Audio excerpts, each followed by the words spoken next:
He's one of the most fiscally conservative guys I ever met, and by judging by the shirt he's wearing, you can tell that. John, thanks so much, and Josh Mandel, you need to send this man to the United States Senate.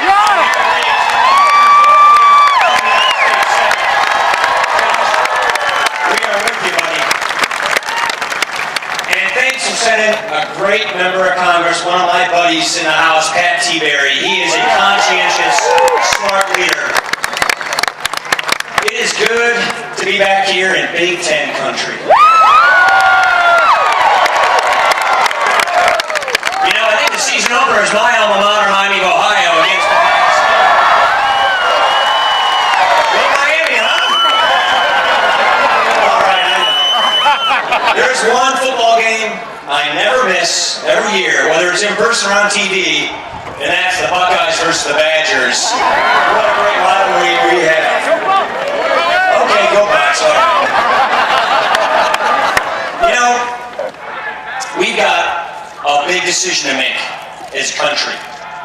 This is a clear choice, and this is not your ordinary election. This is not who's going to be president for the next 4 years. This is what kind of country are we going to have for the next generation, for ourselves and our families.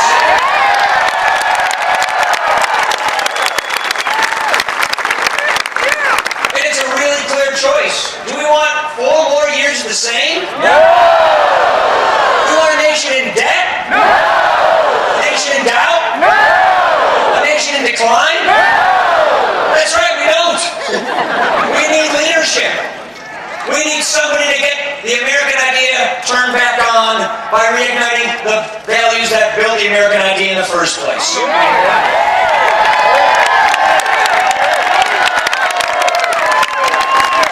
Here's the problem. President Obama and too many politicians like him in Washington have been more worried about their next election than they are about the next generation. And so, he's out of ideas. All he's offering is more of the same. Look, let's be clear. President Obama inherited a difficult situation when he came into office. Here's the problem. He made it worse. We're not going to do that. We're going to lead. And what we are seeking to do together with you is to earn your support, is to deserve victory. So that when we win, we have the mandate and the moral authority to fix the mess in Washington and get this country back on the right track.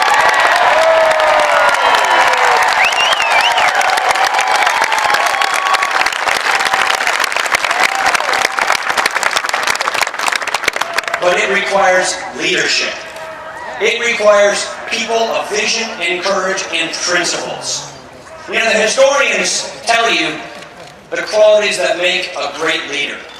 A person has to have a bedrock of principles, a moral compass, a vision for the future, and the proven experience and ability to execute that vision, to put it in place. Amen.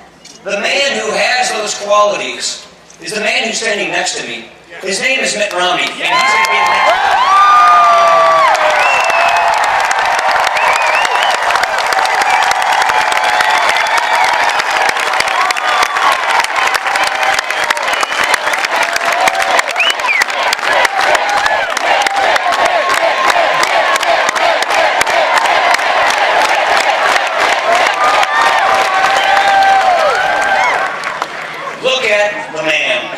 Experience. This is a family man. Remember the Olympics back in the late 1990s? Remember all the reports of corruption, of wasteful spending, of bloated spending? Sounds kind of familiar today, doesn't it? Chicago. This is the mess they had in Utah and Salt Lake. What did they do? They looked around the country and they said, who is a leader that can help us fix this mess and get the country and the Olympics back on the right track? It was Mitt Romney. He made us proud then, and he'll make us proud again.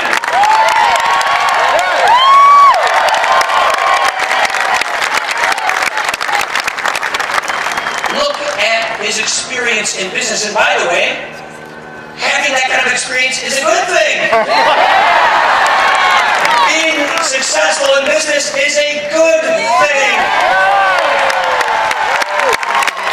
When people work hard, when people take risks, when people succeed, we should be proud of that. We don't resent people's success. We want to emulate them.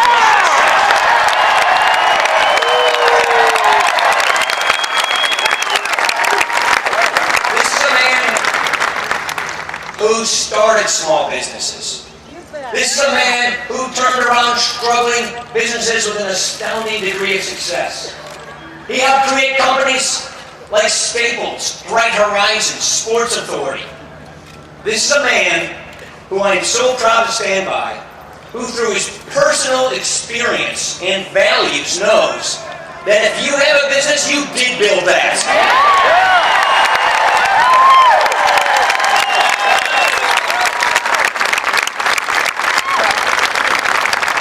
And if you want to see a clear contrast on a track record of leadership, look no further than the leadership Mitt Romney provided as governor versus the leadership, or lack thereof, that President Obama is providing. President Obama came into office promising to lower the unemployment rate. It would never get above 8% if we just passed this stimulus legislation. It's been above 8% for 42 months. The unemployment rate in Massachusetts went down under Mitt Romney's leadership. Family income, we just saw some new, really ugly statistics this morning about how the middle class has been hit so hard in the last 3.5 years.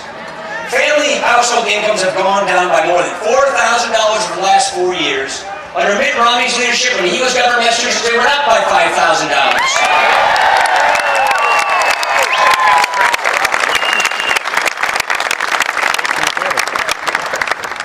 We have nearly 1 in 6 Americans today who are living in poverty today. That's the highest rate we've seen in a generation. President Obama's ideas aren't working. Remember, when he came into office, he and his party controlled it all. They passed just about everything on their agenda item, and now we're suffering the consequences as a result. Abomination. Remember when President Obama came in and he said, there aren't red states, there aren't blue states, we're all the United States of America. We're not going to be doing childish, petty things. This is the third president I have served with, and this is the most acrimonious, partisan, bitter atmosphere I have ever seen.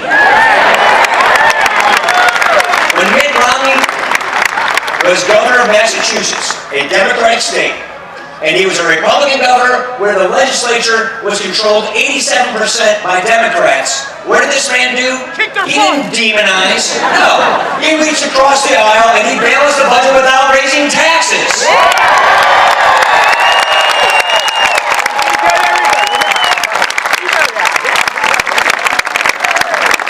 The credit rating of Massachusetts was improved, and for the first time in the history of our country, because of a lack of leadership, the credit rating of our nation was downgraded under President Obama. You see, he's run out of ideas. He can't run on this miserable record. So what's he got left? He's going to divide this country. He's going to distort our record. He's going to demagogue. He's going to try and do this to try and win an election by default. Hope and change has now become attack and blame. It's a campaign based on anger and frustration. And you know what? We're not going to fall for it, are we?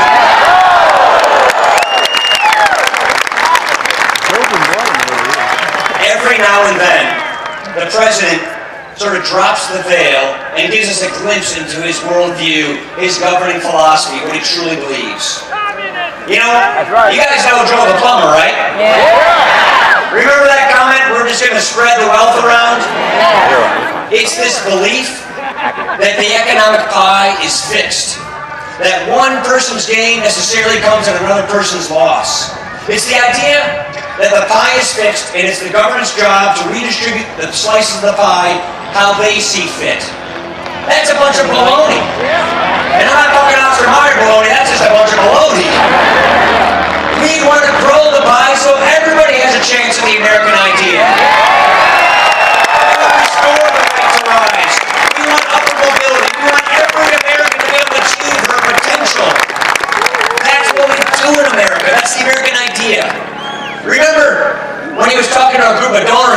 Francisco. And he said, people like us from these Midwestern states, we like to cling to our guns and our religion. All I would say is one thing. This Catholic deer hunter is guilty as charged.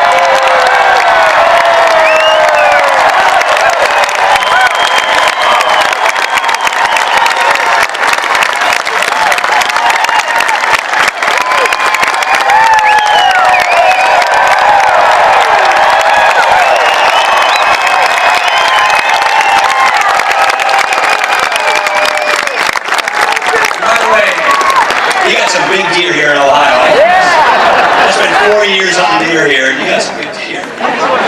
Now, the last one, the doozy, the one that takes the cake, in Roanoke, Virginia, not long ago. We can all mouth it in our minds. When he said, if you have a business, you didn't build it, someone else did that. It reveals this idea that we need a government-centered society with a government-run economy. We've seen these ideas in place before. Go home, turn on your TV, and see how it's working out in Europe. If we copy European policies, we will get European results, and that's what President Obama's taking. He's saying, we're not going to let that happen. So here is our commitment to you. We will not duck the tough issues. We will not kick the can down the road to the next generation and have a debt crisis like here. We will lead. We will not blame others. We will not blame all these other people. We will take responsibility.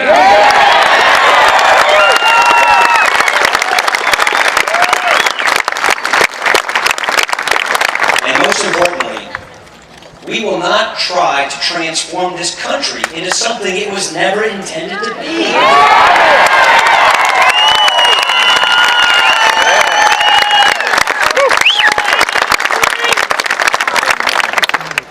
Liberty, freedom, free enterprise, self-determination. Government, by consent of the governed, not the other way around. Those are the principles that built this country.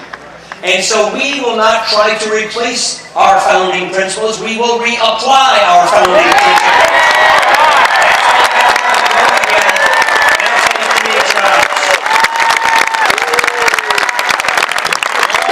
It takes leadership. You've got a courageous governor who's doing such great things. Imagine how many more jobs we can create if we fix the mess in Washington. We have a plan for a stronger middle class, for a higher take-home pay, for more jobs, but it's more than just that. It's about reclaiming the idea of this country. It's the only nation founded on an idea. It's precious. Our rights come from nature and God, not from government.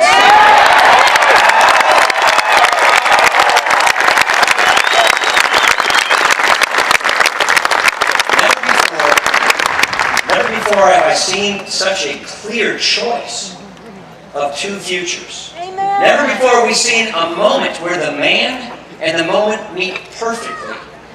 Mitt Romney is the exact kind of leader we need for this exact time. I am so proud to be standing here with this man. I am so proud to be traveling the Buckeye State with this man. I am so proud to be saying I'm standing next to the next President of the United States.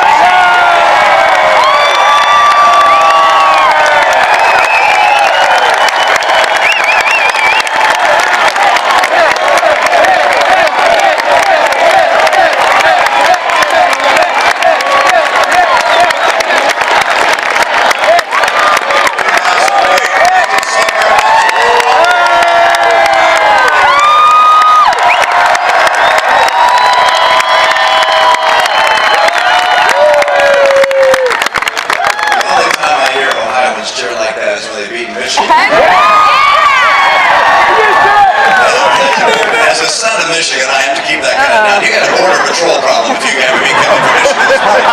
But I want to thank you for your warm welcome. And don't you think I picked a great guy to be my running mate?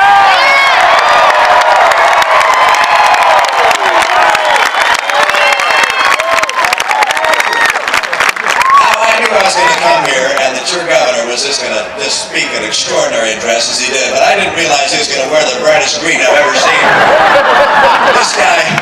This guy is a standout of governors across the country. He's coming to the stage. You got a great governor. You got to make sure he works out.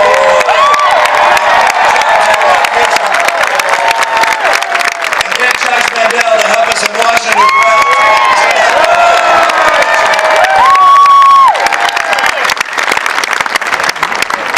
You know, I happen to hear this faint sound in the distance. You may hear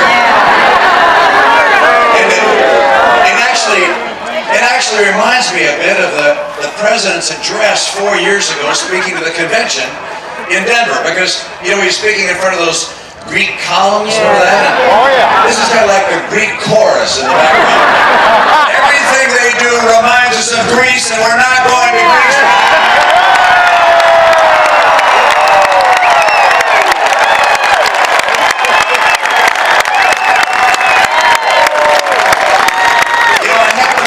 Speech last night. I'm not kidding. I pulled out his speech that he gave in Denver. It's really a brilliant speech. He says marvelous things. He just hasn't done them. My guess is that a few weeks from now he'll be speaking at the Bank of America Arena. He won't call it that. He'll be in Charlotte. And he probably won't put Greek columns up behind him. He won't want to remind us of that either. But he will have all sorts of promises to offer again. It'll tell you how much better things are now. But you know, this time, we have more than just the words. We have the record. And we understand the big gap there is between what he promises and what he hopes, what he actually delivers. And that's why this November, the people of Ohio are going to make sure we get a Republican in the White House.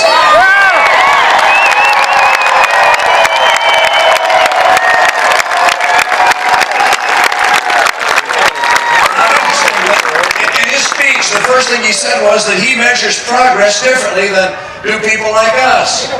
Actually, as I listened to how he measures progress, I measure it the same way, so he was wrong on that. But he said, number one, he measures progress by whether people are able to get good jobs.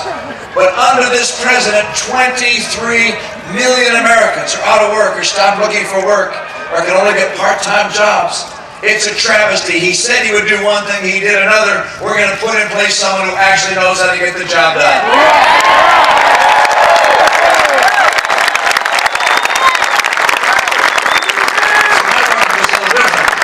I was able to get unemployment down to 4.7%. Wouldn't we like 4.7%? Your governor's on the right track. You see, he's doing here in Ohio the exact things that have to be done to get small businesses to grow and thrive and big businesses to expand and hire more people. This is about more jobs and more take-home pay. It's not about rhetoric. It's about getting the job the American people need, and we will do just that.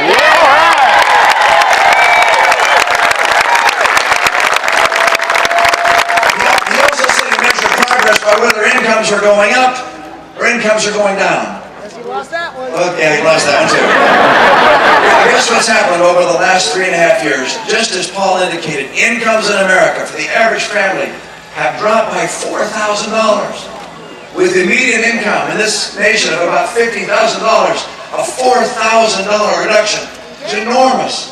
And think about costs for gasoline and utilities and food and health care. He also said, by the way, he'd bring down the cost of health insurance this year by $2,500 per family. Have you seen that? No! As a matter of fact, the average family has seen health insurance prices go up by $2,000 and $500 a family. This is a president who says one thing and can't deliver. It's finally time to get a president who can do what he actually says he'll do.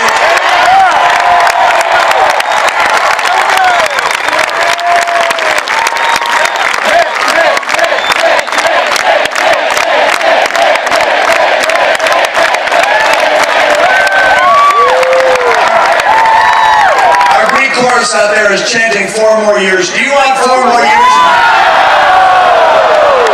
Do you want 4 more years of declining wages? Do you want 4 more years of home values in the basement? Do you want 4 more years of the big banks getting bigger, the small banks getting smaller? Do you want 4 more years of Barack Obama?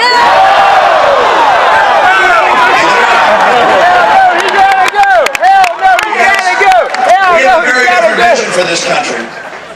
The reason the president's failed in doing what he said he'd do is because his basic and fundamental belief about America just doesn't square with the America you and I know. He doesn't understand what it is that makes America's economy so powerful, so dynamic, and so unique in the world. I've had the thrill over the last couple of years of going across the country and meeting people across America. Small businesses, big businesses. I met a woman who has her own upholstery company. I said, "How'd you get in business?" She said, "Well, my husband lost his job and he took a class in upholstering, and she, being the better business mind of the family, she started a company and hired him as her first employee. Then she went on to hire 40 more, and now she has a successful upholstering business." I met another woman just a couple of weeks ago, in High Point, North Carolina. She has North Carolinian over there. She has a furniture business, tough competing with China in furniture when they cheat on their currency as they do.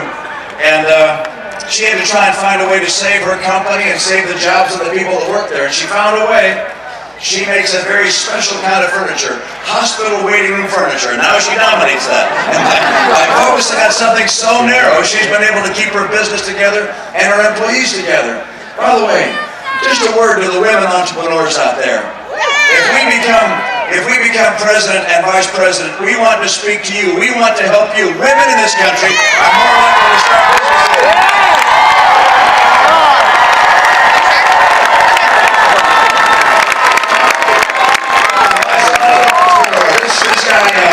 This guy's name is Jim Leotode. Jim comes from Southern Illinois. Graduated second in his high school class. Second from the bottom, that is.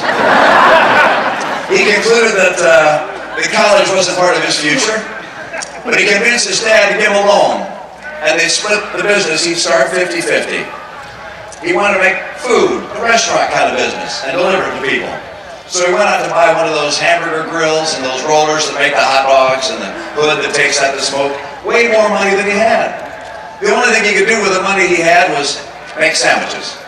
So he set up some tables in a garage and made sandwiches and delivered the sandwiches to people at work. And now Jimmy John's has 1,500 restaurants and employs 60,000 people.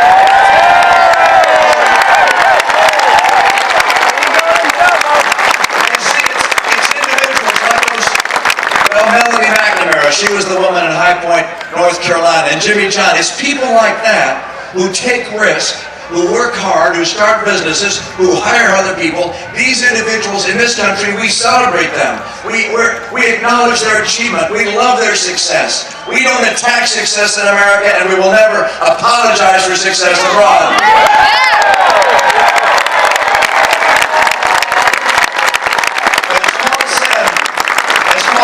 The president has a very different view. He fundamentally believes that government is the source of our great strength and economic vitality. Look, we value our government. We value the people who work in government, from the bus drivers to the police and teachers and people who even work in bureaucracies. They're essential to keep our country going. Don't forget, we pay for them as well, but we do value them. But we also recognize that what makes America unique is not just that we have a government with government workers and bureaucrats, but we have free people, and the job of government is to protect the freedoms of the people so they can build a better life for themselves and for their communities.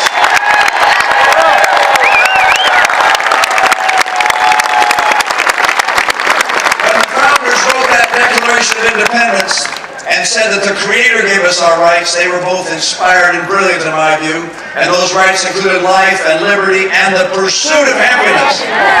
In this nation, people are free to pursue happiness as they choose. And so for hundreds of years, they've come here with dreams, hopes of building a better future for themselves and for their children. And some succeed brilliantly, like Jimmy John and Melanie McNamara. And others succeed in other ways. People succeed by working hard and getting a promotion at work and being able to save money for their kids' education. People succeed by working hard and getting on the honor roll as a kid. And let me tell you, if your child gets on the honor roll, works hard, studies, does well on the test, makes the honor roll, I know that to get to school, he or she had to get on a school bus.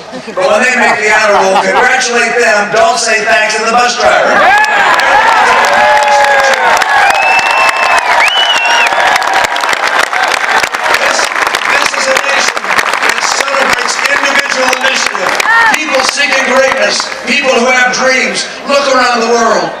It's here where the dreamers come.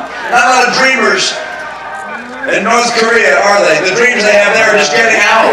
Not a lot of dreamers in Cuba. They wish they could come here with relatives in this country. This is the land that promotes dreams and the vision of individuals, and it is the freedom of individuals we will protect and reignite America's economy. I'm convinced that you're going to see, by virtue of our administration, this economy come roaring back.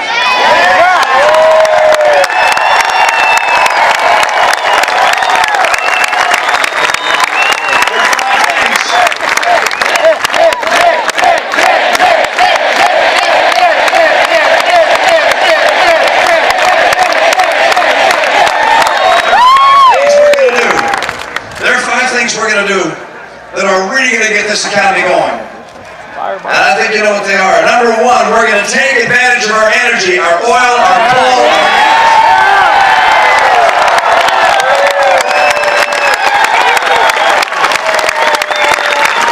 We're going to do what the President said he'd do, which is we're going to get America, North America, independent for energy within the next 10 years. America is going to be energy independent.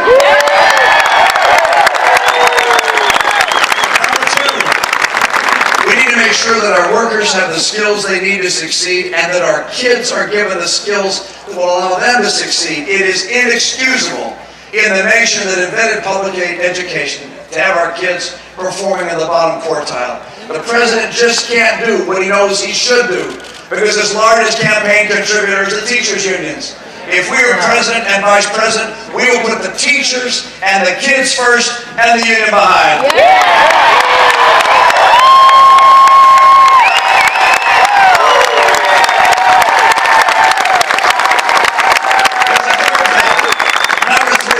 We're going to take advantage of trade and make trade work for America.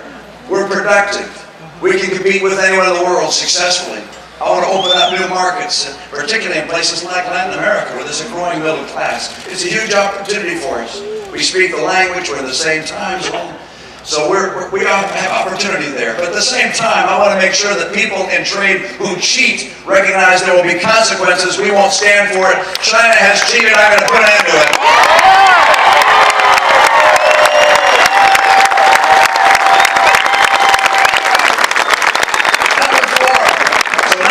Energy.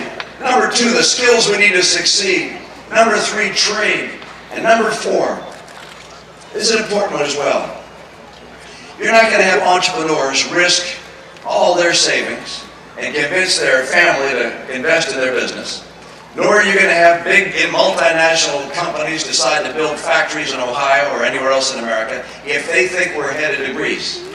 And if we keep spending massively more than we take in, that is where we're headed. And therefore, if we're president and vice president, we will do everything in our power and accomplish this goal. We will cut federal spending, we will cap federal spending, and we'll fight against the attractive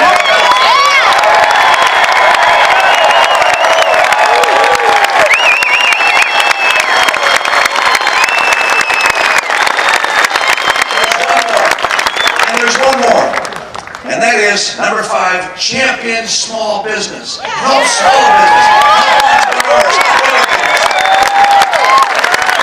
Big businesses are able to accommodate, in some cases, all the regulations that get thrown on them because they have all the lawyers and the scale. They can even sometimes handle the big tax rate, highest taxes in the world on corporations here, because they have businesses all over the world. Big companies like GE, as you saw, paid no tax a year or two ago. That's because of all the operations they have around the world. But if you're in a small business, if you're in a dry cleaning operation, or you're starting a taxi business, or you got a small software company, let me tell you, those regulations and those taxes are crushing the small business. The president wants to raise the tax on small business from 35% to 40%. That's not by the time you pay the state tax, which is just a little under 6%, and then you pay sales tax and gasoline tax and real estate tax, when you find out that the government is taking well more than half of what you make. And so people decide, well, I'm not going to begin my business. That's why we're at a 30-year low in this country for new business startups. I want to make sure that we help entrepreneurs and innovators. I want to speak to the women of America who have dreams, who begin businesses in their homes, who begin businesses out in the marketplace who are working in various enterprises and companies. I want you to be successful. Our campaign is about making it easier for entrepreneurs, women and men, to start businesses, to grow businesses. We will champion small business because we know that's where our jobs come from. We know that if we get this economy going with energy that's abundant, by getting the skills people need, by opening up new trade and cracking down on cheaters, by finally getting us to a balanced budget and being a real champion of small business, America is going to surprise the world. We're going to stand out as a shining city in the hill.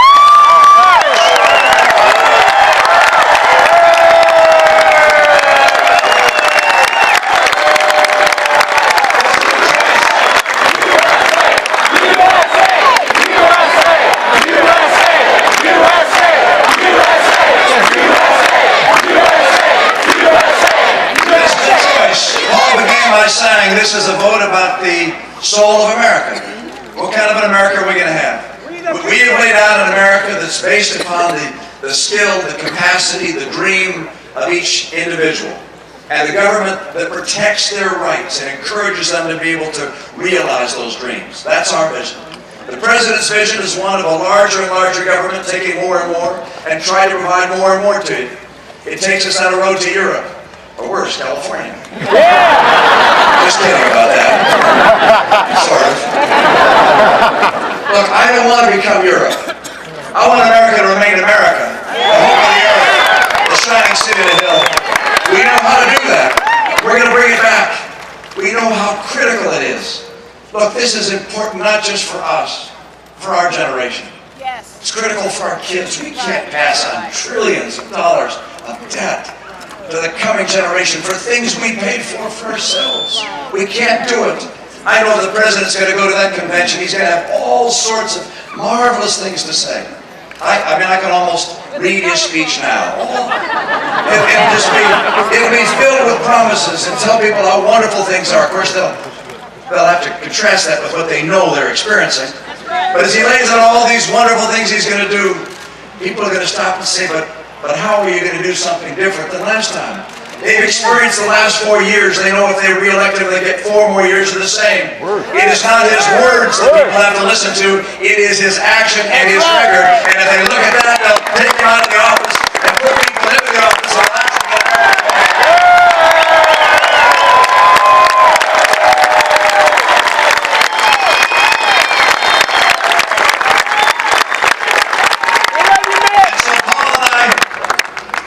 We made our commitment to you.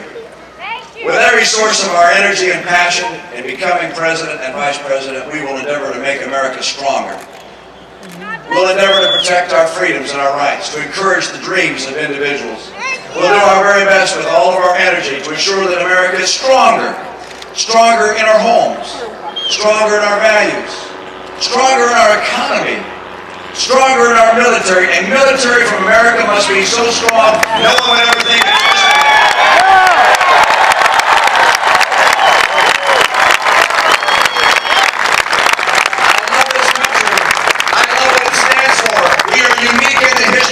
because of our founding documents and our commitment to freedom.